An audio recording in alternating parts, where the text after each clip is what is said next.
प्रणाम दोस्तों, मेरा नाम है सत्यम और आप देख रहे हैं सात्विक सत्यम।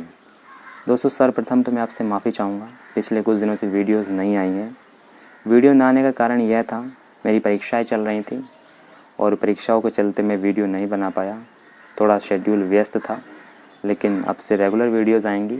अब जून है और जून में हमारी छुट्टियाँ पड़ चुकी हैं, तो हम प्रयास करेंगे रेगुलर वीडियोज़ बनाने का और उपनिषद देखने का।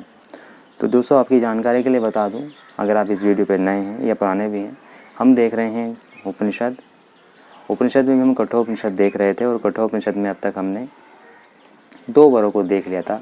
यम और नचिकेता का संवाद जो चल रहा था, उसमें नचिकेता यम से 2 वर मांग चुका है। एंड आज की इस वीडियो में हम देखने वाले हैं नचिकेता का तीसरा वर, कि नचिकेता यम से तीसरा वर क्या मांगता है। तो आपसे रिक्वेस्ट है, अगर आप इससे पहले वाली वीडियोस को देख सकें तो बहुत अच्छी बात है, आपको और अच्छे से समझ में आएगा। बाकी कोई दिक्कत नहीं है, आप इस वीडियो को बने रहिएगा। तो चलिए बिना किसी विलम्ब के शुरू करते हैं। देखो, नचिकेता जो तीसरा वर मांगता है ना, ये होता है मृत्यु के संदर्भ में। मृत्यु के संदर्भ में मतलब ये कि मृत्यु के बाद क्या होता है। जब मनुष्य मर जाता है, जब इस शरीर को छोड़कर चला जाता है, तो सभी के मन में जिज्ञासा होती है कि भाई ये जब मर के मनुष्य चला जाता है तो ये कहाँ जाता है, क्या होता है, क्या मनुष्य वास्तव में मरता है या नहीं मरता, क्या शरीर मरता है या मनुष्य ही मर जाता है। ये सब जितनी भी बातें हैं, इन सब बातों को जानने के लिए, इनकी वास्तविकता को जानने के लिए नचिकेता तीसरा प्रश्न यम से यही पूछता है कि मृत्यु के अनंतर क्या होता है। तो चलिए इसको देखते हैं हम 20वें श्लोक में। नचिकेता कहता है, या इयं प्रेते विचिकित्सा मनुष्ये अस्ति इति एके न अयम् अस्ति इति च एके एतद् विद्वाम् अनुशिष्ट त्वया अहं वरावणाम् एषः वरः तृतीयः। अर्थात इसका अर्थ यह है, अब नचिकेता तीसरा वर मांगता है। मनुष्य के मर जाने पर जो जिज्ञासा रहती है, कोई कहता है मरने पर भी मनुष्य बना रहता है, कोई कहता है नहीं बना रहता। आपसे शिक्षा पाकर मैं इसका समाधान जानना चाहता हूँ। मैंने जो वर मांगने हैं उनमें तीसरा वर यही है। तो इसका उत्तर देते हुए यमाचार्य कहते हैं 21वें श्लोक में, देवे अत्र अपि विचिकित्सितं पुरा न हि सुवेज्यम् अणुः एषः अन्यं वरं नचिकेतः वृणीष्व मा उपरोत्सिः मा अतिसृज एनम। इसका अर्थ यह है, यमाचार्य उत्तर देते हैं और कहते हैं, बड़े बड़े विद्वानों ने भी इस विषय में पहले जिज्ञासा की है। इस बात का जानना इतना आसान नहीं, यह बड़ा अणुधर्म है। अणुधर्म से मतलब बड़ा ही सूक्ष्म विषय है। हे नचिकेता, दूसरा ही कोई वर मांग, मुझे इस विषय में बाधित न कर, इस विषय को छोड़ दे। जब नचिकेता यम से ये प्रश्न करता है ना कि मृत्यु के बाद क्या होता है, तो यमाचार्य सोचते हैं कि यार ये बच्चा है और बात इतनी बड़ी बड़ी कर रहा है, प्रश्न इतना बड़ा कर रहा है। जिस प्रश्न को ऋषि मुनि भी नहीं जान पाए, उस प्रश्न को ये जानना चाहता है, उस प्रश्न के उत्तर को ये जानना चाहता है। वो प्रश्न क्या है कि मृत्यु के अनंतर क्या होता है। तो यमाचार्य उस नचिकेता को बोलते हैं कि हे नचिकेता, बड़े बड़े विद्वानों ने भी इस विषय में पहले जिज्ञासा की है और इस बात का जानना इतना आसान नहीं, ये बड़ा ही सूक्ष्म विषय है, इसलिए तू कोई और सा वर मांग ले। नचिकेता सोचते हैं कि इसको पहले परख लिया जाए कि वास्तव में ये मृत्यु के अनंतर क्या होता है, ये बात, ये ज्ञान पाने लायक भी है या नहीं। आप समझ रहे हैं। तो इसलिए वे कह रहे हैं, उसको प्रलोभन दे रहे हैं कि हे नचिकेता, तू कोई और वर मांग ले, इसको मत मांग। अब नचिकेता क्या कहता है, देखिए 22वें श्लोक में, देवे अत्र अपि विचिकित्सितं किल त्वं च मृत्यु यत न सुविजेयम् आतथा वक्ता च अस्य त्वादृग अन्यः न लभ्य न अन्यः वरः तुल्य एतस्य कश्चिता। अर्थात नचिकेता कहने लगा, ध्यान से सुनना, यह सच है कि बड़े बड़े विद्वानों ने भी इस विषय में जिज्ञासा की और यह समस्या ऐसी है जिसे हे मृत्यु तू भी कह रहा है कि सुगमता से समझ नहीं पड़ सकती, मतलब समझ में नहीं आ सकती। मृत्यु के अनंतर क्या होता है, इस प्रश्न का उत्तर स्वयं मृत्यु के अतिरिक्त और कौन दे सकता है। नचिकेता बहुत चालू था, उसने यम को ही उलझा दिया कि मृत्यु के बाद क्या होता है। इस प्रश्न का उत्तर स्वयं मृत्यु के अलावा और कौन दे सकता है, इसलिए तेरे सिवाय इस प्रश्न का उत्तर भी कौन दे सकेगा। ऐसी अवस्था में इस वर के समान तो कोई दूसरा वर हो ही नहीं सकता। जब नचिकेता ये बात बोलता है, यम चुप हो जाता है। आप देखिए आगे क्या होता है। अब यमाचार्य कहते हैं 23वें श्लोक में, ये जो 23वें श्लोक में यमाचार्य कहने वाले हैं, ये उसको फिर से प्रलोभन देने वाले हैं, तरह तरह के प्रलोभन आने वाले हैं। मृत्यु के बाद क्या होता है, इस बात को जानने के अतिरिक्त और कुछ भी मांग ले। तो तरह तरह के प्रलोभन नचिकेता के सम्मुख यमाचार्य प्रस्तुत करते हैं, और उन्हीं प्रलोभनों में ये श्लोक है जो 23वां बता रहा है। 23वां श्लोक कह रहा है कि सतायुषः पुत्र प्रोतान वृणीष्व वहून पशून हस्तहिरण्यम अश्वान भूमे महत आयतनम वृणीष्व स्वयं च जीव सरदः यावदा इच्छसि। इसका क्या अर्थ है? इसका अर्थ ये है, यमाचार्य ने कहा 100 वर्ष की आयु वाले पुत्र पौत्रों को मांग, अनेक पशुओं को मांग, हाथी सुवर्ण घोड़े मांग, बड़ी बड़ी जमीनें जायदादें मांग, जब तक जीना चाहे तब तक का जीवन मांग। देख रहे हो कितना बड़ा प्रलोभन नचिकेता को दिया जा रहा है। अब मैं आपको बताता हूँ कि 100 वर्ष की आयु वाले पुत्र पौत्रों को मांग, कि जो अपनी पूर्ण आयु को भोग कर मरें, ऐसे पुत्र पौत्रों को मांग ले।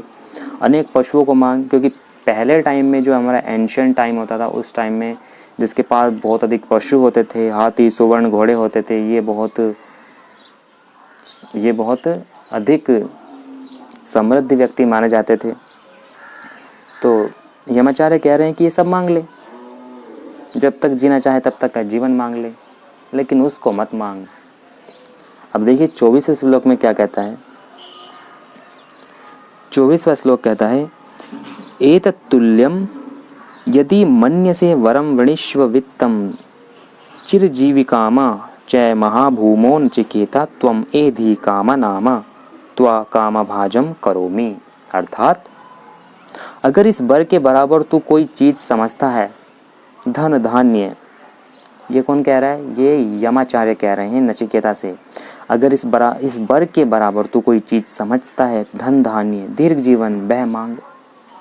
हे नचिकेता, तू पृथ्वी के बड़े भाग पर शासन करना चाहे तो वह भी मांग ले। जितनी कामनाएं हैं वे तेरी इच्छा मात्र से पूर्ण हो जाए, ऐसा चाहे तो वह मांग ले।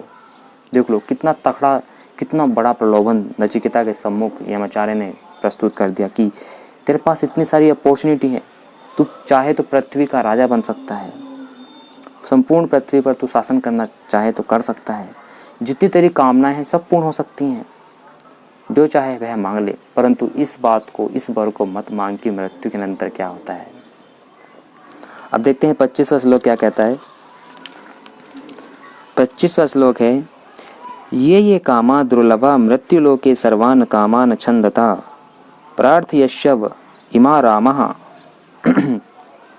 सरथा सतूर्या न हि ईर्दशा लभवनिया मनुष्य आभि मत प्रताभि परिचारेश्व नचिकेता मरणम मां अनुप्राक्षि। इसका अर्थ है, मृत्यु लोक में जो भी दुर्लभ कामनाएं हैं सबको वे खट के मांग। अब भी यमाचार्य ही बोल रहे हैं, ये भी उसको प्रलोभन दिए जा रहे हैं। ये स्त्रियां, देखो स्त्रियां भी उसको दे रही हैं, ये स्त्रियां हैं रथों सहित, गाजे बाजे सहित, ऐसी स्त्रियां मनुष्य को प्राप्त नहीं हो सकती। मैं इन्हें तुझे दूंगा, इनके साथ सुख भोग, परंतु हे नचिकेता मरण के विषय में प्रश्न मत कर। देख रहे हो कितने बड़े बड़े प्रलोभन दे दिए। आज के टाइम में अगर कोई किसी को बोल दे कि मैं तेरे को बहुत सुंदर स्त्री दूंगा, तो वो मृत्यु वाला प्रश्न कहाँ पूछेगा? वो तो बोलेगा हाँ भाई दे दे, बस मेरे को और कुछ नहीं चाहिए, है ना, क्योंकि वो तो देह से वैसे ही लिप्त है, वो तो देह भाव में जी रहा है, उसको तो देह चाहिए, सुंदर देह मिली उसको, फिर और कुछ नहीं चाहिए। लेकिन नचिकेता बहुत अद्भुत बालक था, वो जानता था कि ये सब प्रलोभन मेरे किसी काम के नहीं। यमाचार्य ने उसको बोला कि मृत्यु लोक में जो दुर्लभ कामनाएं हैं, दुर्लभ मतलब जो किसी को मृत्यु लोक में मिल ही नहीं सकती, वे सब तू मांग ले। स्त्रियां मांग ले, और तो और ऐसी स्त्रियां मांग ले जो पृथ्वी लोक पर किसी मनुष्य को नसीब तक नहीं हो सकती। ऐसी स्त्रियां मनुष्य को प्राप्त ही नहीं हो सकती, फिर कैसी स्त्रियां? जो देवलोक की सुंदरियाँ हैं वे मांग ले, समझ रहे हो, मैं इन्हें तुझे दे दूँगा, इनके साथ सुख भोग, परंतु हे नचिकेता मरण के विषय में प्रश्न मत कर। अब देखते हैं नचिकेता इन सब बातों को सुनकर, इन सब प्रलोभनों को देखकर क्या उत्तर देता है यमाचार्य को। तो 26वां श्लोक कहता है, स्वभावा मर्तस्य यद अंतका एतदा सर्वेन्द्रियाणाम जरयन्ति तेजः अपि सर्वं जीवितम् अल्पम एव तव एव वाह तब नृत्य गीते। नचिकेता उत्तर देता हुआ कहता है, यही तो वास्तविक समस्या है। अर्थात नचिकेता ने कहा, हे अंतक, अंतक अर्थात हे मृत्यु, ये सुख भोग मनुष्य के लिए स्वभाव है, स्वभाव है, आज है कल नहीं। स्वभाव का मतलब ये है कि टेम्परेरी है, परमानेंट नहीं है। ये जो सुख हैं, भोग हैं, ये सब टेम्परेरी हैं, अस्थाई हैं, स्वभाव हैं, अर्थात आज हैं कल नहीं। ये इंद्रियों के तेज को क्षीण कर देते हैं। ये सब नचिकेता बोल रहा है। इन भोगों को भोगने के लिए सारा का सारा जीवन भी बहुत थोड़ा है। ये हाथी घोड़े, यह नाचना गाना अपने ही पास रख, ये मुझे नहीं चाहिए। बताओ, ये सब बोल रहा है नचिकेता यमाचार्य को कि ये हाथी घोड़े, ये नाचना गाना, ये स्त्रियाँ, ये सब अपने ही पास रख, मेरे को ये सब नहीं चाहिए, मेरे को जो चाहिए मेरे को वो दे। अब 27वां श्लोक क्या कहता है, न वित्तेन तर्पणीय मनुष्य। देखो ये न वित्तेन तर्पणीय मनुष्य, ये जो लाइन है ना संस्कृत की, ये बहुत जगह देखने को मिलती है। इसका अर्थ क्या है, न वित्तेन तर्पणीय मनुष्य, कि मनुष्य धन से तृप्त नहीं हो सकता। एक बार फिर से मैं रिपीट करूँगा, न वित्तेन तर्पणीय मनुष्य, कि मनुष्य की धन से कभी तृप्ति नहीं हो सकती।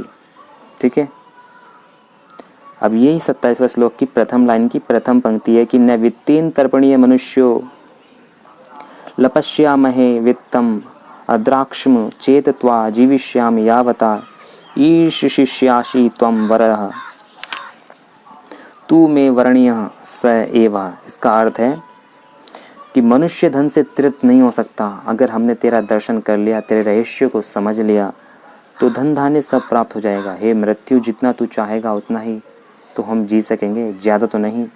मैं तो वही वर मांगता हूँ।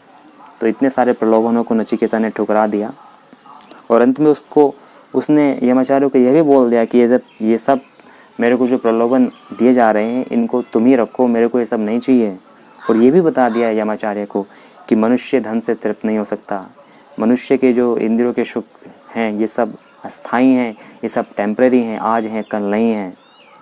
लेकिन अगर तेरा दर्शन कर लिया, तेरा मतलब अगर मृत्यु को जान लिया, तो सारे रहस्यों को समझ लेगा, सब धन धान्य स्वतः ही प्राप्त हो जाएंगे। तो नचिकेता कितना समझदार बालक था कि उसने उन चीज़ों को मांगा जो स्थायी हैं, उसने उन चीज़ों को नहीं मांगना चाहा जो अस्थाई हैं।